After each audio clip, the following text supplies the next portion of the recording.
Change happens, sometimes earlier than we expect. The question is, how do we respond when life gives us a definitive moment? Today, we're talking about what it means to stay the course when something unexpected happens, and how to move forward without losing your footing. Welcome, and thank you for being here with us on We Are Augusta, the Women's Financial Forum podcast presented by Trajan Wealth. We help you plan smarter and dream bigger by turning the real questions women ask about money, health, and aging into practical conversations that you can actually use. I am Jennifer Bennett, and I am joined by Fiduciary advisors Marti Bryant and Blaire Simmons. So Jen just mentioned change, definitive moments. How do we move forward? As you may have noticed, we're down to 3. And it's not for anything other than an Augusta moment for Erin. We're going to miss her. We hope and wish nothing but the best for her in her new endeavor. Erin was offered a position that would have been a what-if moment if she had not taken this position. And for those of you who watched previously, the best advice I was ever given was from my mother on a defining moment in your life. If that's something that you would look back on and wonder, what if? And this was one of those moments for Erin. And so in the true spirit of Augusta, we wish her all the best. Yeah. You said it's a definitive moment. We're moving on. How do you know when it's time to move forward versus hold on? I guess it's going to depend on the scenario, right? I think the obvious one that comes to mind is relationships, right? Maybe a big D, headed for the big D. I don't mean Dallas. So for some people, they hang on for the wrong reasons in a marriage. Oh, the kids, that's the biggest excuse, and that's probably one of the worst ones that I've experienced. I have a certified divorce financial analyst, so I've worked on divorce cases. But it also can be a job change. Is it time to move on from a job? It could also be, your children are graduating and now you're an empty nester. What is that going to look like? Because all of that activity is suddenly gone. And it's the way you respond to that, I think, that is going to be that defining moment for you in your life. Or it's like in one of our previous episodes, we even spoke about death. And that's really not the focus of today's, but it just brings that to mind for a real defining moment. The person who's gone doesn't have a whole lot to say, but yeah. Maybe it's something that's unexpected.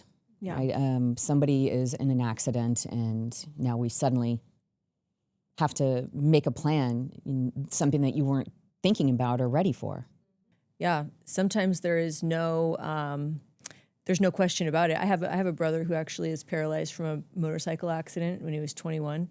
So he's paralyzed just from the waist down, basically, or from mid-torso down. And so there's no question there.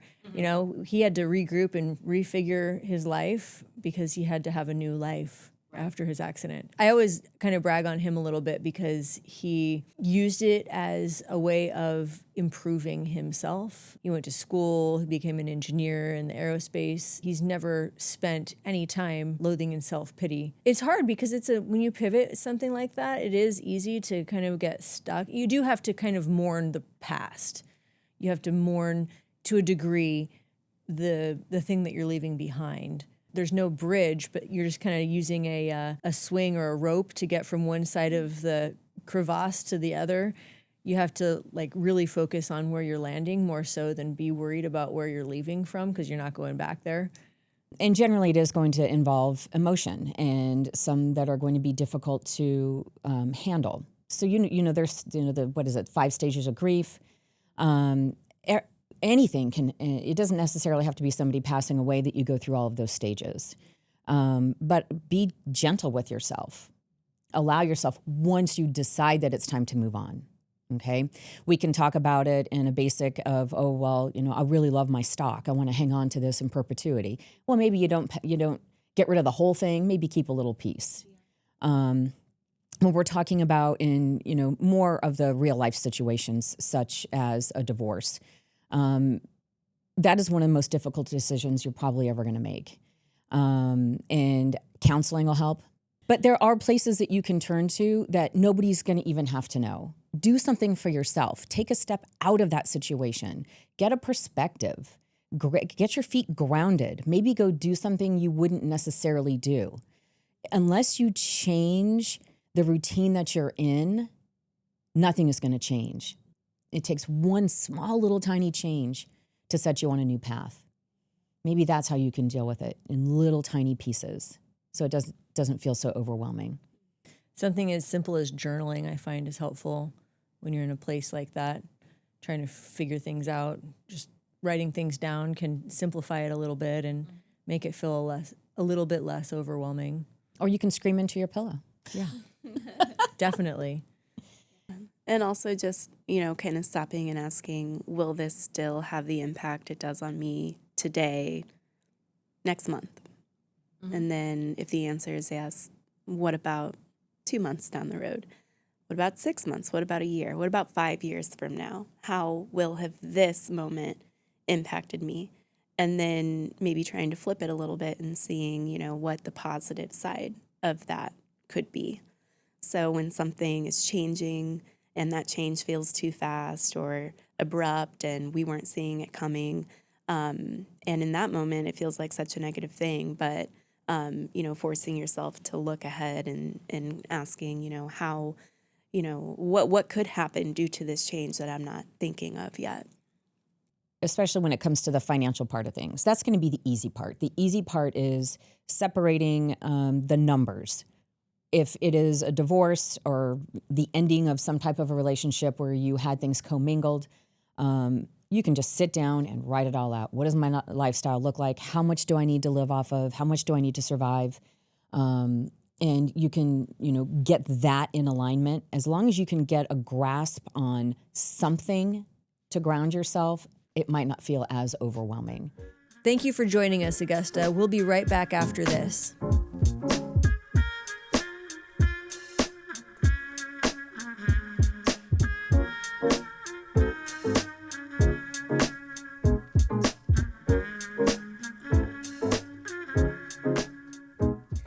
What are the signs that your advisor may or may not be the best fit for you? I think one thing is just kind of what we just talked about. Are they listening? Or are they just there and they're ready to say what they got there to say, and it doesn't matter who they were in front of? So I think first, do you feel heard? Mm-hmm. Are you comfortable asking the question behind the question? Mm-hmm. The deeper stuff that actually matters. Do you feel like if you ask that question, they're going to be present with you? Yeah. So it sounds simple, but I feel like we've all been with that, maybe a little greener professional that overcommits and is there to please you at your becking order. Or maybe you're with a lazy one. Yeah, or a lazy one. But that's why I pointed out what Marti said about I'm not going to tell you what you want to hear, because I feel like so often sometimes advisors sit down and they're so eager to take on a new client that they do overcommit a bit, and they become yes men almost. Well, because when they bring on a new client, they know they're getting a raise, right? So, and we've kind of harped on this a little bit, the difference between broker and fiduciary and duly registered. So everything that we do with our clients, the client knows how much money we're making. They know what kind of money they're making based on the returns, of their investments.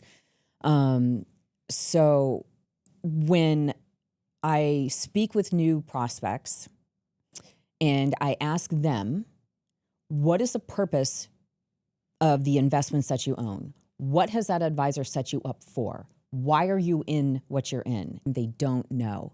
And when I'm looking at all the accounts and they're looking at all their accounts, they see that everything is invested pretty much the exact same way.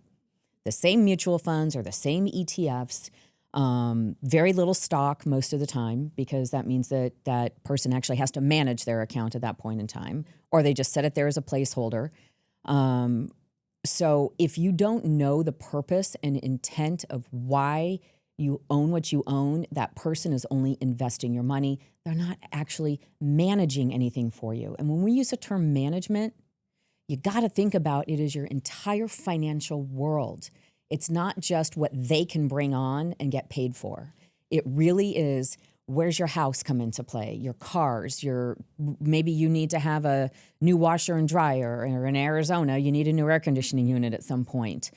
College for the kids. What do we do after college? What do we do with the 529 plan? When do we start Social Security? Do I really need Roth conversions? Like, this whole explosion comes, that you're dealing with, and that person is just sitting there saying, you're okay, don't worry about it. The market will come back. You're going to have plenty of money in retirement. What are they basing all of that off of? Right. Yeah. If you haven't sat down and had that full-blown financial planning, then how do you know what you have? Right, exactly. Is this your forever home? Right. Are they taking taxes and inflation into account? Probably not, because they're going to tell you need to go talk to a CPA. You need to go talk to somebody else for that. I'm just here to invest this money. Oh, and don't worry, the stock market will still come back, right? So if your advisor is not all-encompassing and a part of your life, they're probably not the right fit for you. If you feel like you're having a conversation with someone and they're just waiting for their turn to talk because they have something that they already planned on saying, that means they're not listening to you. That's the sign. Yeah. It's kind of like a little radar system, right, that goes up in us. There's little signs that you can see, their body language and facial expressions, but you can tell when someone's not really listening to you. Right. Or you ask a question, yeah, we're going to cover that. And you didn't even finish the question. I mean, it happens. Mm-hmm. Yeah, and you should immediately stand up and walk out.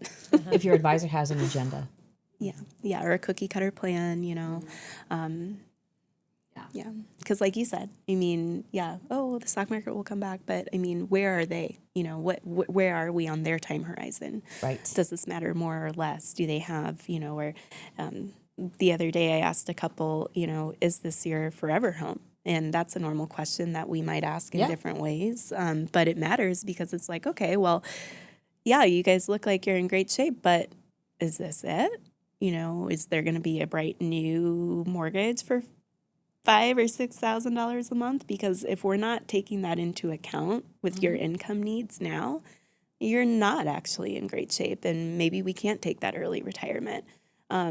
So just even, things like that slow down the conversation and sometimes feel like you're never going to get through everything that needs to occur in that meeting. But those things matter the most because then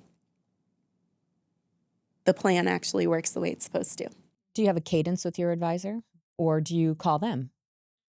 Do you have your appointments already set up? Right? Because I know that's what we do. We set up the cadence. I know exactly when I'm going to meet with you again, and it's on the books already. Do you have direct access to your advisor? Can you book an appointment directly on their calendar so they can't avoid you anymore, right? Mm-hmm. Can you call, text, email, send smoke signals? Are they going to be receptive? Those are the important things. Yeah, because the reality is, and do you like who you're working with? Because ultimately, we are on that list of people that you're going to call first when something goes wrong. Mm-hmm. Probably third or fourth, right? I mean, first. You think of 10, but actually, no, we're a lot further up. I'd say top 5. Yeah. When something goes wrong. Right. Well, if somebody passes away, we're top 1 and 2. Like, I had a gentleman, his wife passed away. He was on the phone with me the very next day. Marti. Because that's a reality. Yes. Yep. And sometimes it takes situations like that for the trust to really be solidified. Mm-hmm. But then, it's... We rise to the occasion. Mm-hmm. Yeah. Nothing is more important than when something like that happens. I'll clear my calendar if I have a client who has had a death. 100% I will. Yeah, for sure. And even if it's just a conversation, because a lot of the time, we've all maybe had that instance where there's that paralysis of, okay, these life insurance funds, for instance, hit my bank account. I can't move. Now what? Yeah, like I don't want to use the money because it's a part of them, or just not knowing what to do. And did we already have all these conversations? Yeah. Did we already talk about what that could be, what that would feel like? And, some days we just need reassurance. Can you get a hold of your advisor just to get some reassurance? Sometimes they just want to, crazy it may sound, some of my clients just want to hear my voice. Not sure why, but, and that's all it takes sometimes, truly is. I'm just, am I going to be okay? Am I okay? But then we can get to what's really driving that question. Mm-hmm, right? Exactly. What's that really based on? Yeah. If there's something there, I feel like anytime a client's ever been nervous about the market and volatility, it's actually that they typically, my experience is they need cash flows, right? They need to take a withdrawal. They're anticipating something, a spending goal, if you might call it that they haven't yet shared with us. And so if we can just lay that out on the table, that becomes much more helpful because we can plan for that versus not knowing. No one knows what's going to happen in the market in the next month because we can always get volatility. Here's one. If your advisor has ever told you no, get rid of them. And what I mean by that is no, you can't take that much money out. No, you can't have that. No. It is not up to us to make that decision. Yeah. What we're here to do is show you the pros and cons. I will never tell you can't spend your money, but we're going to talk about the pros and cons of it. So if you have an advisor that acts like that's their money, beat cheeks. You're out the door. I think I might have used this particular client as an example before, but I had a relationship where they were spending enough where the likelihood was that they were going to run out of money in about 5 years, give or take. And so when I showed this to her, all kind of in a graph, in a more objective way, she was able to think about, and they were doing a lot of gifting to their children, both directly with money and by like paying their grandkids college tuition. And every time they'd get a new car, they'd give their old car to their kids, and just a lot of gifting to the kids to where it's hard for them to pull the plug and say, well, what am I, the kids are like, what am I, cut off? Right? The parents don't want the kids to feel like they're cut off, but they're not children, they're adults, right? Their children were in their 40s. This goes back to the boundary conversation we just had. Yeah. How did she respond? Solemnly and introspective at first. And I think she had to find it within herself to tell her daughter that she was going to have to start charging her. Also, she didn't charge her daughter any rent to live in one of the homes that they owned, where she could have been charging a third-party market rate for that property and been making a profit, where she was losing money on this rental property. Yeah, you can't sacrifice your own retirement for somebody else. Yeah. I've had those conversations numerous times. Yeah. Numerous times. It's kind of like when clients say, well, I want to talk about college education today, and you have to take a step back and say, well, your own oxygen mask first, right? Yeah. Just like they tell you in the plane. If we're not ready for you to retire in 15, 20 years, then that's, as much as you'd like to help your kids, they can go and take a loan. You can't take a loan for your retirement. Exactly. Yeah, there's a lot. There's a lot out there. So just, the basics.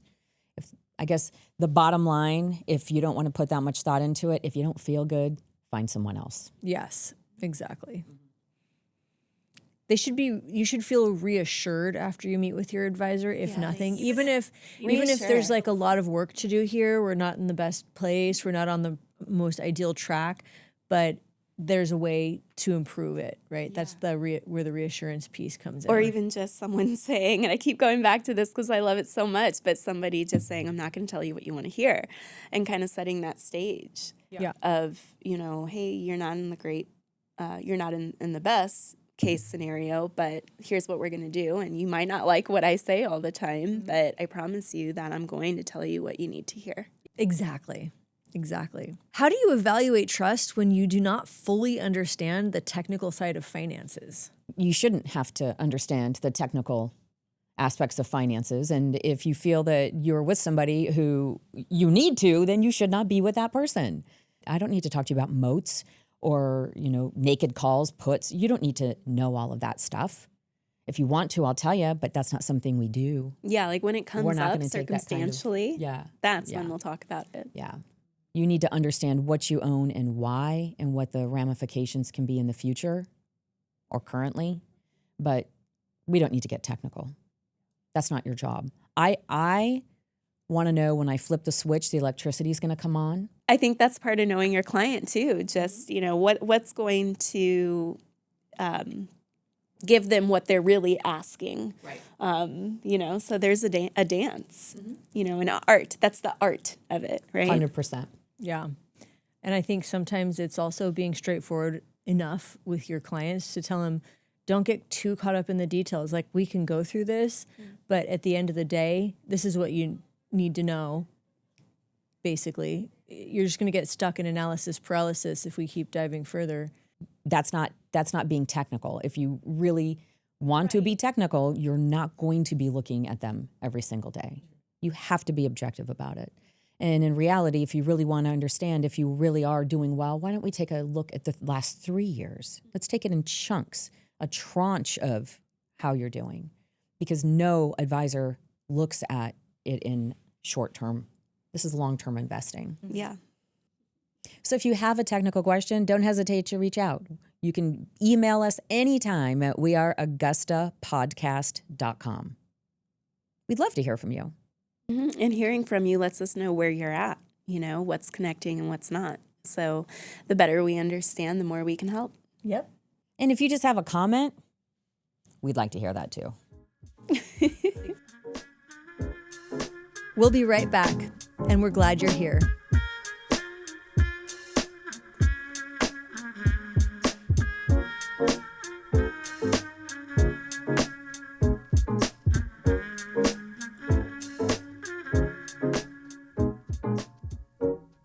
Thanks for coming back. We're glad you're still with us. Now let's talk about one of the hardest forms of transition, divorce, and the question of how to divide assets fairly. How do you avoid making reactive financial decisions in moments of major life change? So as I mentioned earlier, my designation is as a divorce financial analyst, one of my designations, and working on divorces is difficult. I come in from the side of fair and equitable. I'm completely unbiased most of the time. And when and I hate to use general terms really, but generally if there are children involved and there's a home involved, the wife wants to keep the home and she wants to try to make things as easy transition-wise on the kids. And the husband does too, but for some reason she focuses up on keeping the home. And as we've discussed, and is just what it is what it is right now, the women are generally not the major breadwinners in the family, primary caregiver, all of those things. We know that. So I'm not trying to disparage women whatsoever. It just is how it works out. I can almost guarantee you that the wife will not be able to afford to keep the house. Okay? Simply because the mortgage is going to be too much. Her ability to earn is not as high, potentially. Being the primary caregiver of the children, if they're going to do a 50-50 custody agreement, well, was the father already 50% involved? How is he going to step up to the plate? And I know that what goes through the head of the mother, and I'm just going to correlate this to women because I'm not a man, and I don't mean to alienate a group of men. This is my disclaimer. I still see the woman as a primary caregiver. We see it with our friends. We see it with our divorced friends. They're the ones shuttling the kids around and doing all of those things. He might be paying child support, yeah, but the needs for those children, that money goes to the needs of the children. It's not like she's, has a extra income coming in because of child support. You most likely are not going to be able to afford the house, period. Split the house, split the equity. Now, not all assets are created the same, right? So equity in a home, that's cash. That's a cash asset. You can take that cash and go do whatever you want to do with it. The house is not a highly appreciable asset, right? It does not appreciate like the stock market money does. So invested assets are a different class of money. There are times that the wife's like, I'm going to buy him out of the house. I want to buy him out of the house because I want to keep the house. So now what she's going to do is she's going to be willing to not take some of that retirement fund. No, he can have all that. Well, that's probably a horrible decision to make because that retirement money is completely different than the money that's sitting in that house. Yes, not only from a tax standpoint, but like you A mentioned, growth standpoint. a liquidity standpoint, a growth standpoint. Right. So many different There's so things many to consider exactly and work through with a professional. And this is going to be one of the absolute worst times in your life. You are going now through the stages of grief. You're mourning the loss of a spouse. You're mourning the loss of a marriage. You're mourning the loss of your family unit. How are you supposed to make clear-headed decisions in that point in time? And that is going to be taking the time to do it. And that's hard. And it's awful. And it's devastating. And you can't get around it. You know, even those that are like, oh, I can't wait to be divorced, you know, whether it's him or her, yeah, you can. And it's okay to say that you can, right? And then you absolutely need to make sure that you don't disparage the other spouse in front of the children if there are children involved. I don't care if there's no kids involved, go to the bar, say whatever you want to say. But you got to protect those kiddos. Because if you don't, you know, now you don't know what the long-term effects could be on them. Maybe they'll end up hating you. Yeah. Kids are smart. Or themselves. Or themselves. That's right. They're resilient. They're going to make it. They're going to be fine. But you just need to make sure you take the care to make sure they're going to be fine. So divorce is crappy. I really wanted to say the S word, but we know I can't. It is horrific. So I think that you make a nice example, Marti, of a reactive decision in painting that picture of the wife wanting to just immediately keep the house, right? That is very emotionally based, right? Because what she's holding on to isn't just the house. Maybe it's a lovely home, but it's also the environment where she raised her children, the environment where she slept so many nights feeling secure and cared for, hopefully, right? It's the environment where they ate The holiday memories. meals together. Yeah.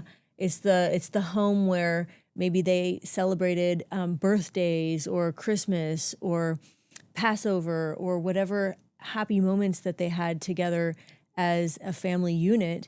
That's an emotional, something you're trying to retain emotionally. And that's valid, right? Those emotions are valid, but you don't want to make permanent decisions based on current short-term emotional things.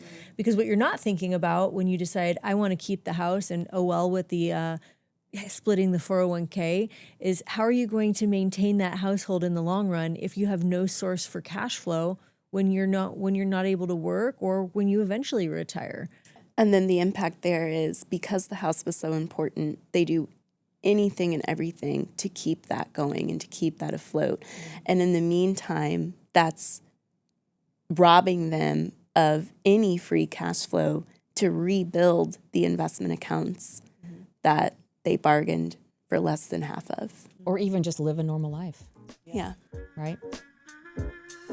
Stay with us. We'll be right back in just a moment.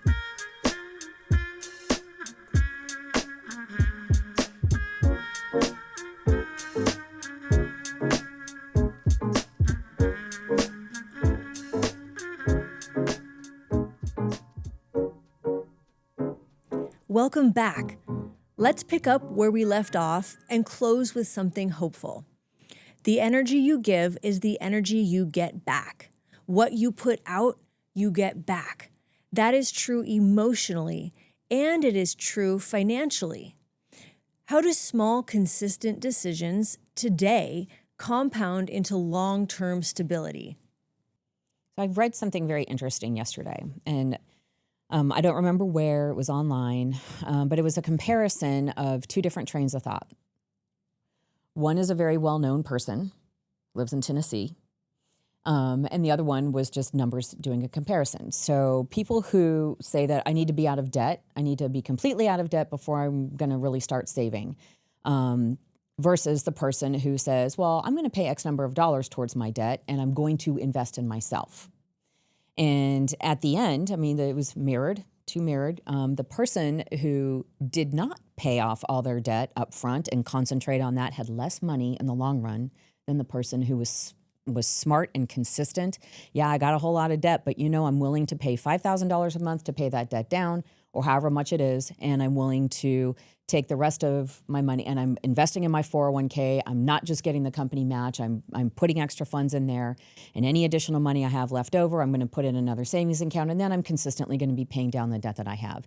They retired much exponentially better off because of the power of compounding. Small, consistent, you have to be consistent with what you're doing. It's with everything in life. I love that example, though, because with the young professional population, the common thought is, do I need to double down on my student loan debt? It's around 6 to 8% with those federal loans, worse sometimes if it's private debt. And that's a common theme. Hey, I don't like this debt. I need to double down. And when I have finished doing that, then I'll invest in the market. But just like you said, the opposite is true. It's finding a balance. It's striking the balance that makes sense for your cash flow today and saying, okay, I'm going to tackle both at the same time. Or we can step back even further and say, let's not even talk about investing yet, because for those young professionals that are just starting out, maybe you don't even have an emergency fund yet. And it could be anyone. It could be an older professional that's made a career change or had a major life transition where they've got to rebuild from the ground up. And so before they double down on the debt, do they have a 3 to 6 month cash reserve? And then once they have that reserve, do they double down on the debt, or like we just portrayed, and how every single time you're finding a balance, no matter how much you want to put it towards that debt, if you find the balance, you're going to, like Marti said, pay yourself. And the growth that you'll have there, the compounding interest on the positive side is a lot greater than the accrued interest on the other end of it. So I'm even going to go contrarian. Even if you don't have 3 to 6 months worth of money sitting aside in a, certificate of disappointment or something that's not earning any money, put it in the market. I mean, if it depends on how old you are, right? Yeah. I mean, it doesn't. Put the money in the market. Start getting growth on your assets. yeah, You've got to absolutely. do it. You've got to do it. And there's also it's just that general rule of thumb of, if you're a single income household, 3 months of your fixed expenses is sufficient. And then there's that rule of thumb, if it's a dual income household, 6 months is what you should have.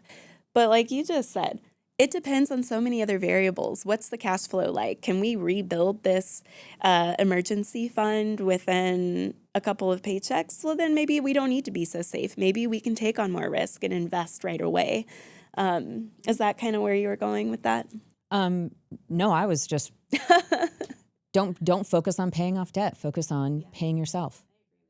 You will wind up better in the future. But why is that still the question every single time? I don't know. We've got this 2.25% rate on our mortgage. I don't want to go into retirement with a mortgage. Well, you know what? You got free money, honey. Yeah, Let's it's go like, into why retirement not? with a That's mortgage. the best debt you can have. What if every transition, whether in life or in finances, is actually a reset point? How do you turn uncertainty into something productive instead of something paralyzing? Consistency. It reminds me of an activity we went to at a point in time where it was like a holiday celebration, and they had this really big wall that the kids could paint on, and they painted all these really cool pictures, and then they erased it. I think it was I forget what the medium was, but they erased it, basically the entire drawing, and then kids started from scratch, and they did that once every hour or two. But that way they could go up there and start fresh and have their own drawing from a fresh canvas, if you will. And then it was kind of sad. Like the director of the program would come through, or the people that work there were like taking it all down.